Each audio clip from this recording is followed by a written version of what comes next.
आज की इस बेहतरीन वीडियो में हम एक नहीं दो पेंडिंग कंटेंट के बारे में बात करेंगे, जिसमें सबसे पहले आती है मूवी बनवास, जिसे डायरेक्ट किया है अनिल शर्मा सर ने। मैं आपको बता दूं कि अनिल शर्मा सर वही हैं जिन्होंने भाई साहब हाल ही में रिलीज हुई मूवी गदर 2 ने भी बॉक्स ऑफिस पर अच्छी खासी गदर मचाई थी, जिसमें हमें सनी देओल के साथ उसका शर्मा और एक और एक्ट्रेस देखने के लिए मिली थी। वही दोनों हमें इस मूवी में देखने के लिए भी मिलने वाले हैं। तो मूवी मैंने हाल ही में देखी और मूवी मुझे कैसी लगी आज की वीडियो में वही बात करने वाला हूँ। तो मैं आपको बता दूं कि इस मूवी में दीपक त्यागी मतलब जो कि नाना पाटेकर हैं और उनकी पत्नी का स्वर्गवास हो गया है, जिनका नाम था बिमला देवी। और बिमला देवी तीन बच्चे हैं जो कि भाई से बिमला सदन को बेचना चाहते हैं, लेकिन नाना पाटेकर सर ऐसा नहीं करना चाहते हैं, क्योंकि उनका मानना है कि उनकी पत्नी की यादें बिमला सदन में ही बसी हुई हैं। इसीलिए वो उस घर को एक ट्रस्ट को सौंपना चाहते हैं, लेकिन उनके बच्चे ये नहीं चाहते हैं। वो इसलिए भाई साहब एक फैसला करते हैं, वो फैसला करते हैं कि दीपक त्यागी जी को काशी बनारस में छोड़कर आते हैं, मतलब कि उन्हें एक प्रकार का वनवास दे देते हैं, जिससे कि वो हमें परेशान न कर सके।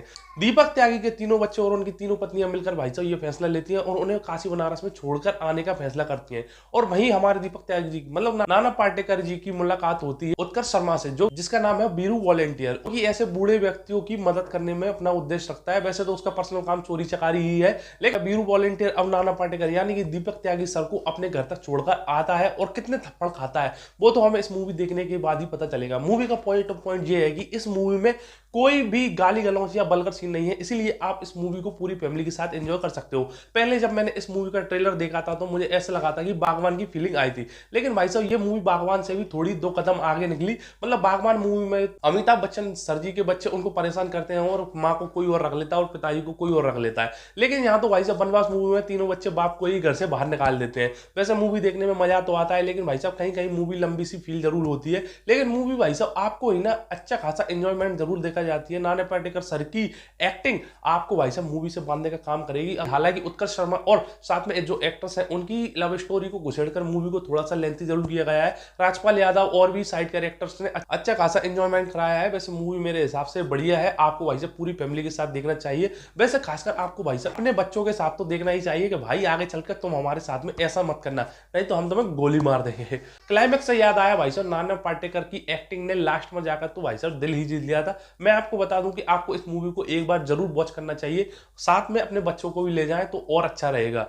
अगर दूसरे पेंडिंग कंटेंट की बात करूं तो उस मूवी का नाम है Mufasa, Mufasa the Lion King. वैसे तो ये एक डिज्नी की बनाई हुई मूवी है, जो अपनी पिछली movie Simba the Lion King का ही प्रीक्वल है, मतलब कि पहले का पार्ट है। अगर आपने भाई साहब सिम्बा द लायन किंग नहीं देखी है तो भी कोई बात नहीं है, क्योंकि ये उस स्टोरी की पहले वाली स्टोरी है। देखा जाए तो इस मूवी को मैं देखने के लिए सिर्फ और सिर्फ इसलिए गया था क्योंकि इसमें भाई साहब मुफासा जो कैरेक्टर है उसे भाई साहब शाहरुख खान ने आवाज दी है, और साथ में इसमें भाई साहब संजय मिश्रा और सरिस तलपड़े जैसे बेहतरीन एक्टरों ने भी अपनी आवाज दी है। इसीलिए भाई साहब मैं इस मूवी को देखने के लिए गया था। मूवी मुझे कैसी लगी भाई साहब आज की इस वीडियो में आपको बताने वाला हूं। मैं आपको बता दूं कि इस मूवी में भाई साहब इन तीनों चारों की आवाजों को छोड़कर कुछ भी अच्छा नहीं लगा। वैसे तो देखा जाए तो भाई साहब इस मूवी में अच्छे खासे ग्राफिक्स और वीएफएक्स इस्तेमाल किए गए हैं, जिससे ऐसा हमें बिल्कुल भी नहीं लगता है कि ये ग्राफिक्स द्वारा बनाए गए जानवर है। ऐसा लगता है कि आप भाई साहब रियलिटी में इन जानवरों को अपनी आंखों से देख रहे हैं। बस यही है डिज्नी वालों की खासियत कि किसी भी चीज को भाई साहब वो नेचुरली तरीके से प्रेजेंट करते हैं, जिससे मूवी आपको देखने में अच्छी लगती है। मूवी वैसे मुझे ठीक ठाक ही लगी, बस इस मूवी में